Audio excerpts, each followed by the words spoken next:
ఈ శాండ్విచ్ అంటేనే పేరులో ఉన్నట్లుగానే 2 డిఫరెంట్ ఫేసింగ్ షీట్స్ అంటాము. వాటిని సిమెంట్ బోర్డ్స్ మధ్యలో కోర్ మెటీరియల్‌తో ఫిల్ చేస్తున్నాం కాబట్టి దీన్ని శాండ్విచ్డ్ వాల్ అంటున్నాం.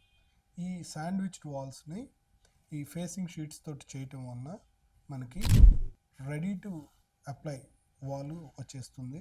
జనరల్‌గా వీటిని 2 ఇంచ్ 3 ఇంచ్ థిక్నెస్లో చేస్తుంటారు. ఇప్పుడు ఈ particular type of there are different kinds of readymade walls that are used. మనం మాట్లాడే ఈ శాండ్విచ్డ్ వాల్ అయితే 2 ఫైబర్ సిమెంట్ బోర్డ్స్ని 4 mm థిక్నెస్ అప్రాక్సిమేట్గా ఉండే బోర్డ్స్ని తీసుకొని వాటి మధ్యలో ఆల్మోస్ట్ ఏఏసి లాంటి మెటీరియల్ని విత్ సమ్ ఫైబర్స్, బికాజ్ ఒక సింగిల్ వాల్ కింద వస్తుంది కాబట్టి వాల్ కొలాప్స్ అవ్వకుండా కొన్ని ఫైబర్స్ తోటి 2 ఫేసింగ్ షీట్స్ మధ్యలో ఆర్ సిమెంట్ బోర్డ్స్ మధ్యలో ఫిల్ చేస్తారు.